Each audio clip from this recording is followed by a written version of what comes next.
Bismillahirrahmanirrahim. So there are different tests, those are performed on a current transformer. So CT may be installed in any system, in an 11 kV system, in 132 kV system, in 220 kV system, and also CT may be installed in 500 kV system. So let there is a CT. So the first test that is usually performed on current transformer, that is continuity test. So continuity test, that is clear from the figure, that as you know that there are different cores of a current transformer, that is X core, maybe Y core, Z core. So let this is X core. So X core has tappings X1, X2, X3, X4, X5, X6.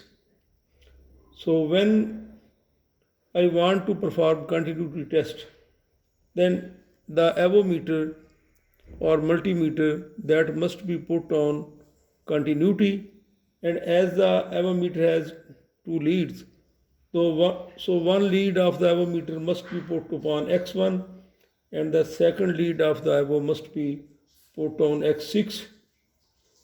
So if the avometer gives full scale deflection, then this core X core is continuous. That is, there is no break in this core. The core is continuous. It will give full scale deflection, and the avometer must be analog. In this case, the avometer must have needle. So the second test that is also very important, that is performed on CTs, that is known as polarity test or flick test. So polarity means direction. So polarity means direction of current. So as it is clear from the figure, you can see from the figure that this is primary P1, P2, and this is secondary, and upon the secondary side I shall put DC milliampere. The avometer must be put on DC milliamperes. This is S1, this is S2, S2, S1. So here that is very clear that there must be a 3-volt battery. 3-volt battery means that there must be two cells in series, each of 1.5 volt. So this is positive, negative, positive, negative. So negative side must be connected with P2, and the positive side, here must be such a connection that there must be a switch. So the switch must be just touch with positive side, just touch, that there must be momentary flux ups and downs. So as DC has no change in flux, but when you will touch with positive, just touch, so there will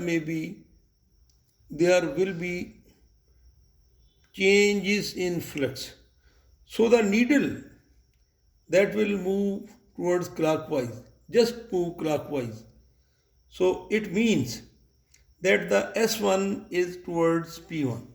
That is clear. So this test is known as polarity test or flick test. Similarly, the third test is primary injection test. That is very, very clear from this figure. The primary injection test is used to show the CT ratio. So the method is that upon P1 and P2, you will connect the primary injection test set in such a way, as it is clear from this figure, that the one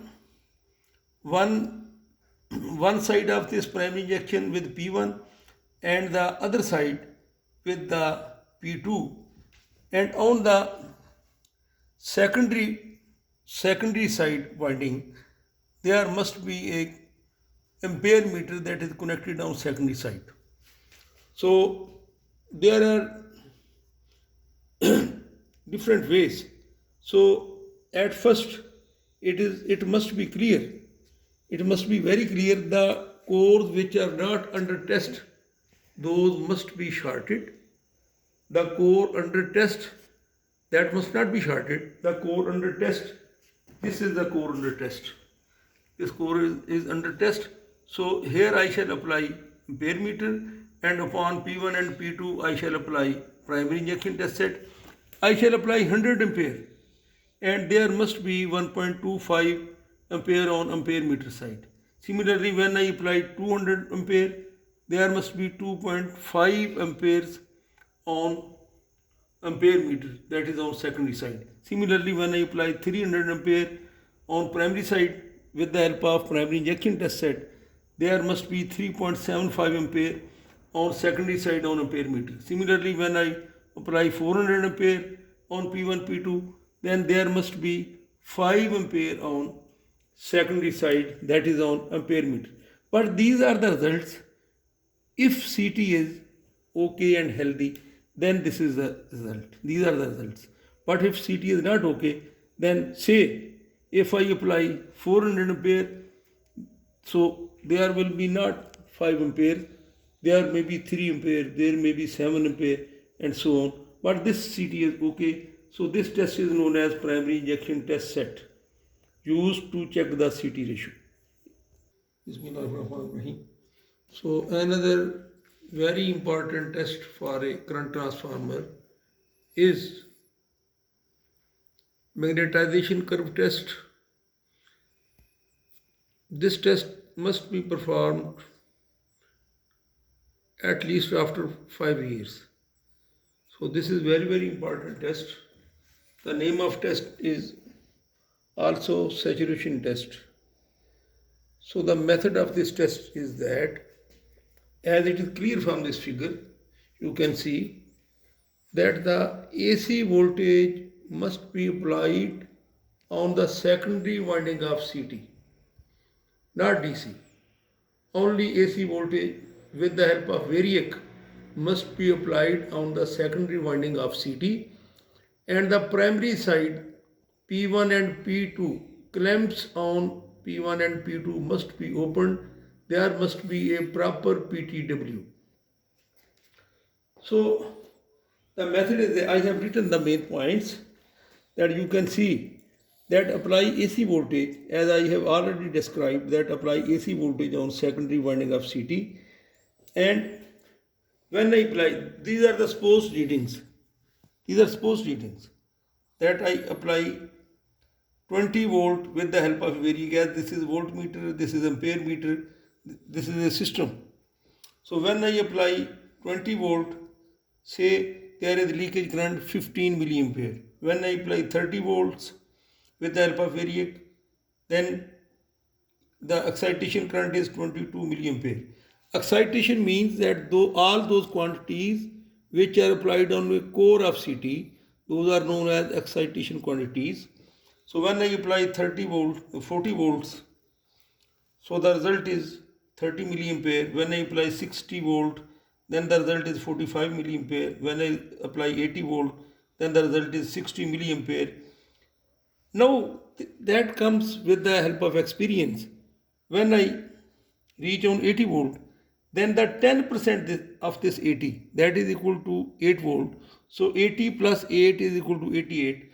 So the 10% of 80 volt, I say that the 10% increase in VE causes 50% increase in IE. So IE will increase from 60 milliampere to 90, as 60 plus 30 is equal to 90. 50% of 60 is equal to 30.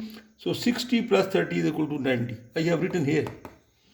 So similarly 80, 10% of 80 is equal to 8. 8 plus 8 is equal to 88. So this is the knee point voltage. 88 volt is the knee point voltage. Knee point voltage is that voltage at which 10% increase in VE causes 50% increase in IE. So this test is very important. I have given its details. So thanks.